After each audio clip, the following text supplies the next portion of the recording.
Well, yeah, just it was just really just we all trying to get that chemistry together and everything, see how everybody plays still, and it's all coming together well though. You mentioned Scott and Ryan. That's something you guys talk about constantly. Oh yeah, definitely. That's what I think if you're on any NFL team on the defense, that's what we all really is really all predicated off stopping the run. If they can run the ball and pass at the same time, it's hard to try to defend both. What would you say having a scrimmage before a scrimmage was different, huh? I honestly come out here to work. You know what I mean? It's things I still need to work on, and sometimes I can't work on those things in shells and stuff like that. So when we do come out with pads, I can focus on some other things like hand placement and things like that. So I don't really too much judge the practice. I just go out there and see how I can get better that day, honestly. You feel something like today, even though you were in shorts, you could get a lot done? Oh yeah, because all our stuff, we could basically do everything we do in shoulder pads and shorts, and then shoulder pads and then playing pants. It's the same thing basically. All you're missing is your knee pads and thigh pads. So, it's both for the trenches. It's basically the same for us. So, yeah. A lot of new faces in this group. A lot of guys in free agency you were traded in. A couple of guys coming back up front. The communication of all those new people around each other is that coming second nature now? It's coming along. I wouldn't say second nature. Like I said, we're still getting a feel for everybody. Everybody's still getting a feel for the defense. So, everybody got a lot going on in their own position as far as to worry about the next position. But people that's comfortable in it, that know a little bit of the plays, they kind of relate the echo calls and everything like that. So, it's coming along though. That's all I can say. It ain't where we wanted to be, but it's definitely coming along. Year 7, do you still feel any pressure?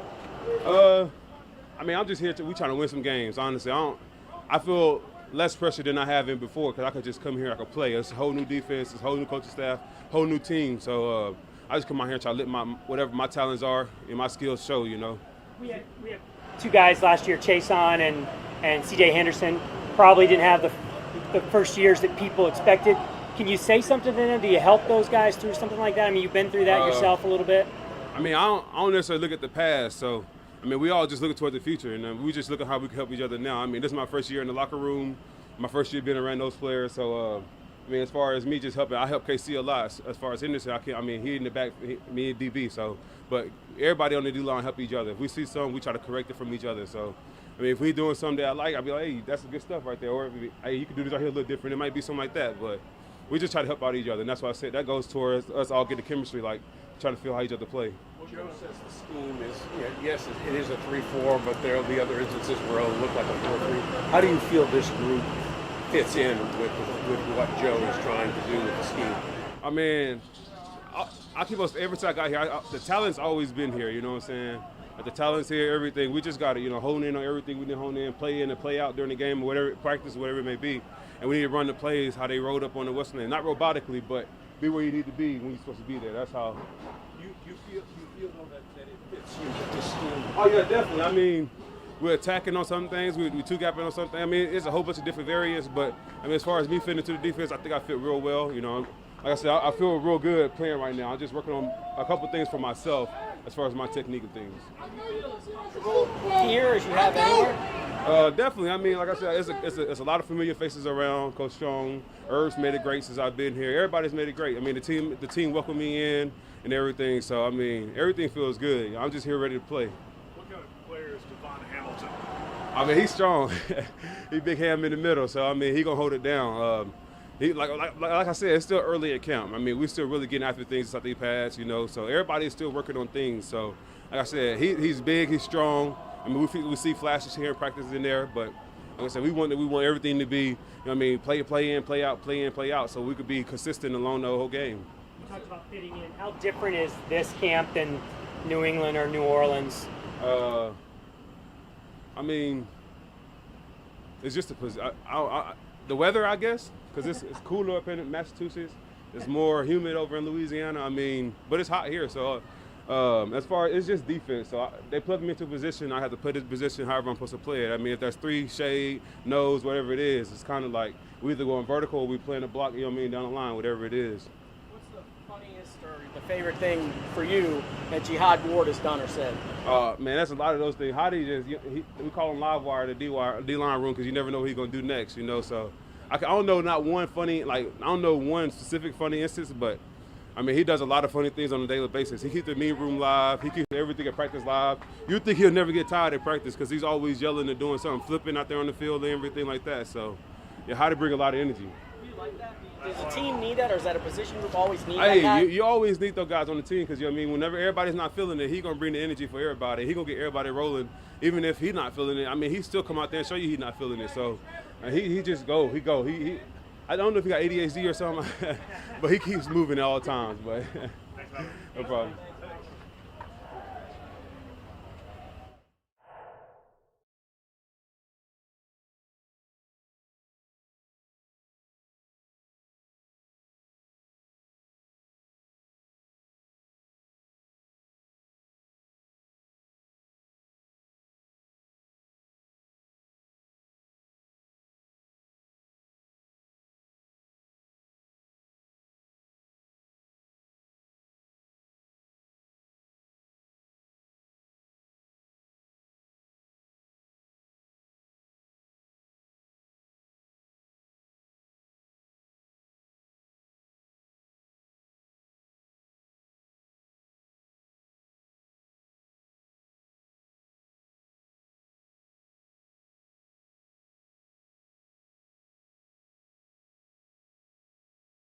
How y'all doing? How y'all doing? How do you feel like you're fitting in at this team at this point in your rotation? Oh man, it's been a great experience. You know, Urban Meyer pushing us to that limit every day. So it's been fun to be out there working with the boys. You know, we all going through the same grind, through the same hurt, and we just got to push each other through it to be better. So it's been fun. But you personally, where do you feel like you stand? As far as what? I don't have control of that, but I've been doing everything that I need to do. You know, being coachable, making plays every day, being consistent. You know, getting open. You know, continuing to put great things on film. So that's all I can really focus on, and you know, I'll let the coaches make the final decision on it. Did you have other options in free agency? And like, it's a little surprising that you were still on the street going to camp. No, I didn't. I didn't actually. Well, I went and tried out for the Bills. I did a workout for the Bills, and then I came here like about a week later. I actually got in and got to, you know, run routes with the team, and I guess that, you know, allowed them to see a little more from, you know, actual playing standpoint. Does it feel different now than years before? Like, do you feel different? You look Oh yeah, absolutely. I do feel different. You know, my mindset is different. My body is different. You know, just my focus is a lot different from years before.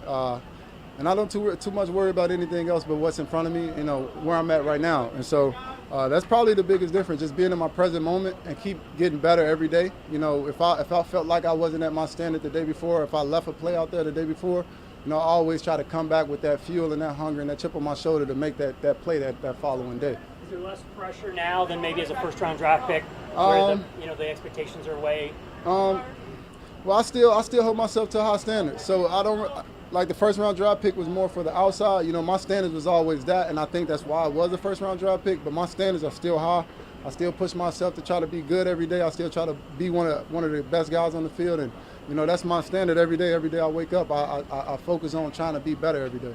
Why is your mindset different? You said it's different now than it has been before. Just growth as a man, as a person, you know, as a player, you know, being, you know, going through the trials and tribulations of highs and lows throughout my career, and getting another opportunity, and just, you know, I hired a mental coach, you know, before I even got signed to the Jaguars, which was really interesting, and he gave me some tips to use throughout the season and throughout the training camp. And so I've just been applying that, being present, being in my moment. Everything I need is still in front of me. I just have to be present, continue to push myself, continue to be better, and don't worry about what anybody else is talking about. Just focus on what I need to do and what I'm trying to accomplish. You've been in other receiving rooms. What's your impressions of what Marvin Jones has done for the room in terms of mentoring, helping, you know, whatever it is that he might do? Yeah, Marvin Jones is a great guy. Every room, you know, you have those guys who played at a high level for 5-6 years, and you know, having those guys in the room, you know, it just makes things a little more comfortable for the coaches and us. You know, a coach know that, you know, Marvin's going to set the example, and he's going to set it high, and everyone else either have to follow along, or he could see that, you know, other guys need a little more help. So he just set the standards for, you know, being a pro and carrying himself like a pro on and off the field, and that helps all the younger guys, the rookies, myself, and other guys on the team. Why with the mental coach now? What made you decide to hire one now? Just growth, understanding that you can't get where you want to go on your own, and I've learned that throughout my career. You know, I've hired other things like sports nutritionists and chiropractors and different things, but never really worked on the mental side of, you know, just the game. You know, and I've been working that all off season, and it's showing on the field each and every day. So would you spend like a couple of weeks with a guy, or I mean? It's a phone call. It's a phone call. First we met in person. I told him, you know, my story, my background, you know, what I've been going throughout my career, different things, mental barriers that I've been challenged with, you know, throughout my career. And then he basically was like, why does that matter? You know, he asked me, why does that matter? You know, and it struck me like it doesn't, you know. Whatever I've been through, it doesn't matter in this moment, you know. Wherever I'm at right now, it didn't matter. So he allowed me to basically start fresh and not let everything else dictate how I'm going to go about my business moving forward. And that's been the biggest difference for me, on and off the field. Do you kick yourself for not doing that sooner? No, absolutely not. Because if I did it sooner, a lot of things wouldn't happen, you know. I wouldn't be able to, you know, hire him now because I would have thought I had it already, you know what I'm saying? So, like mental health, everyone's talking about it now, and that's a huge thing and that's going on in the world. Whether you're at top of your game or you're trying to climb up again, you know, it's all about the mental play. You know, you got to stay on top of your mental and stay healthy there, and also take care of your body, and your game will follow, you know. So I've just been paying attention to a lot of my mental thoughts and making sure I'm thinking the right things and putting the right food in my body and fueling myself the right way, and, you know, going out and performing the best way I can. What do you like about this offense? How dynamic can this scheme be? I just love how they let their guys go win. You know, it's all about going to win. You know, if you can win, you're going to be on the field. If you can get open, you're going to be on the field. And Urban Meyer continuously tell us that every day. He wants winners on his team. He don't want a guy who can't get off the line. He don't want a guy who can't win. If you can't win on offense or defense, basically telling us we can't be here. So you got to go out every day and win. And you got to show him that you can win on a consistent basis. So. Apologies if you were asked this before, Laquon. Just curious, did Urban recruit you in college or before college? And kind of what was that experience now reuniting with him? Yeah, Urban did recruit me in college. It was pretty. I mean, coming to college, it was pretty cool. You know, I was so young that I didn't really know how big of a coach he was at the time. I knew he was like one of the top coaches because I used to watch Ohio State and Florida and all these different schools growing up. But looking back on it, it's just like his resume speaks for itself. You know, being a pro now, understanding and going through college and now being in the league 6 years, his resume, he's one of the greatest coaches, you know, to ever coach. And you can see that throughout meetings. You see that throughout the field. You know, he comes in every meeting and he's going to make sure you locked in, he's sitting upright and making sure everybody's buying in to what he's coaching and what's being coached. Early impressions of Trevor Lawrence? He looks great. He looks great. He's doing everything he can be. You know, they putting a lot of zero blitzes on him. They getting him ready for everything. So it's been fun out there with him, and it's been fun to see him grow and let that thing fly around the field. Awesome. Thanks, Laquon. Thank you.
Could you just talk a little bit about, you know, now that you've had a chance to go through this portion of training camp, do you like the diversity of this offense enough to, in other words, to be able to attack in multiple ways?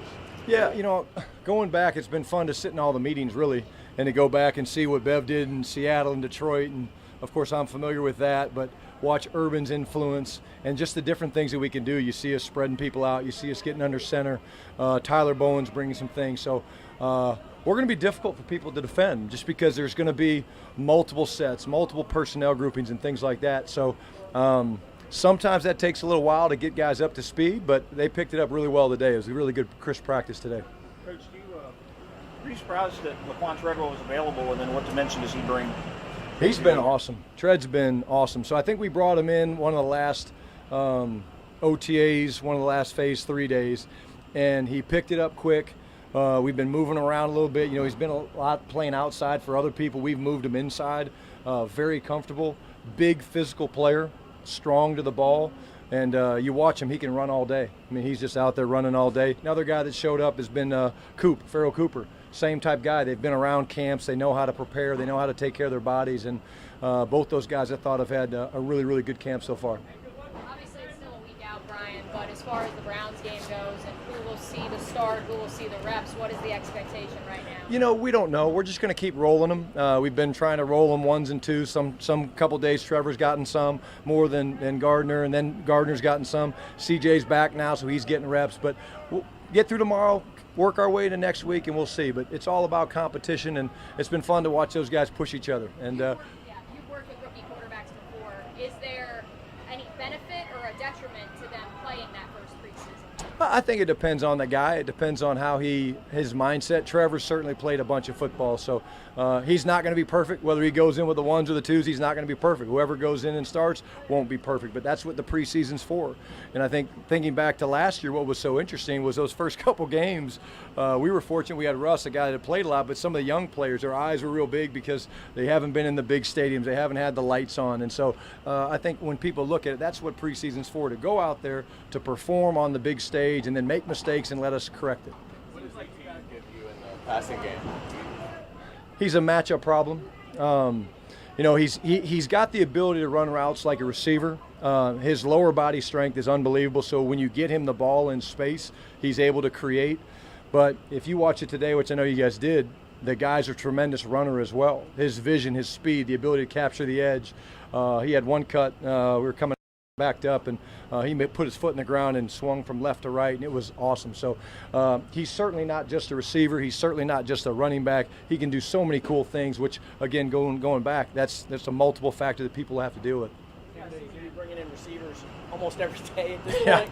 And what's that challenge for you and those guys trying to catch up to? Well, really, if you watch, it's been really cool. If you watch, we give Sanjay a hard time, right? Sanjay's got a team of people. Josh Hammond is chasing the new guys around, right? Philip Dorsett's chasing Tavon Austin around, right? And just trying to help them out. But it shows you that those players have bought in. They know the system, and there's a power of the unit, if you will, with those guys. But that's part of training camp. We've certainly had quite a bit of new faces, but it's been cool to see that room take ownership of it and try to almost trump Sanjay. Hey, Sanjay, we got this. You can stay over there.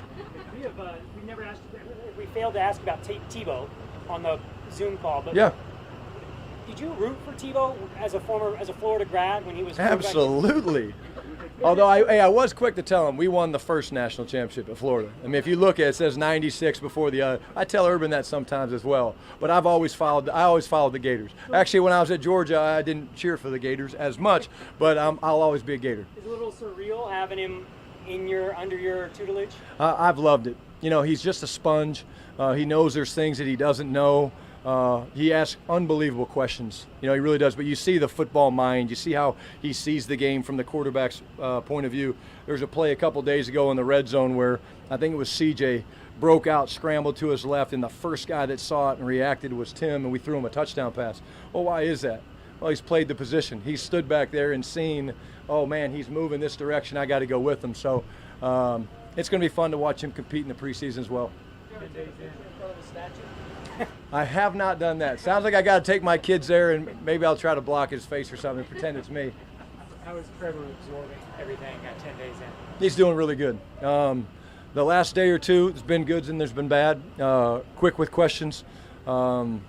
It's weird, you know. He's a guy. He's going to text you at 9:45 at night, 10 o'clock at night with questions. Hey, on the script it says this. Is that this? Hey, what are you thinking on that? So you know he's working at it all the time. And he's progressing nicely. You know, that's what you do with a young quarterback. You know, there's going to be interceptions. He's thrown those. That's going to happen. Now, if he keeps repeating those mistakes, then that's when you know that he's not listening, he's not making the corrections, but he's not repeating those same mistakes. So that's when you get excited. He has that 3-interception day on Monday. What was the conversation after that practice in particular? Just understanding why they happen. There's really two types of interceptions. Really, there's bad decisions and bad throws. Bad throws are going to happen. You're going to miss a throw, you're going to sail a little bit high, but the bad decisions can't happen. And 2 of the 3 that day were bad decisions. He had pressure on one, and he tried to launch it. He was trying to throw it away. You just explained to him that whether it was intercepted or not, there was not a receiver in the area. So, hey, Trevor, it's going to be a penalty. What's the penalty? He thinks about it, intentional grounding. So it's just making him communicate rather than me telling him, hey, tell me what would have happened even if it wasn't complete. And he's got a great grasp of that. Segueing from that, we had this conversation also with Joe yesterday. Are there things going from the college game to the pros that Trevor, but also Urban, have had to, you guys have kind of had to bring them along and maybe answer some questions, guide them along the way? Well, yeah, I think there are. I think there's play clock, there's 2-point plays, there's things like, 2-minute drills completely different, so like the 2-minute drills we've been doing with Trevor, right? He's been a little bit, we want him to be poised, but have some urgency, but he's been almost a little bit too relaxed, and it's like, remember that first down, that clock's not stopping to move the chains. Subtle things like that, but I think we're past that now to where he's picked up on that, and it's not an issue. Take a couple more. Kind of in our own time frame, probably everybody's time frame says you got to be ready by September 12th, that first game, and know everything. How much will he be learning throughout this whole first year, the offense and just nuances? I mean, it's a process. He and I have been talking a lot, not just about football anymore, but it's about routine. Okay, what do you do during the week of a regular season game? What about if it's a night game? What if it's a Thursday game? There's so many things that go into playing quarterbacks. And I've shared stories with him. Andrew Luck had the coolest spreadsheet I've ever seen. Like literally Monday, 7 o'clock, he knew where he was going to be. Wednesday at 6:30, he knew where he was going to be. And so those are things that he's probably never thought of, because guess what? I'm going from practice to class or study hall. And now he's got to know how, when I leave the building, what am I watching for the next day? When am I getting my rejuve? And so he's ahead of the schedule with that. But those are things, when you think about it, it's not just X's and O's with these guys. It's also bringing them along about managing your time. Good? You know what? Thanks, guys.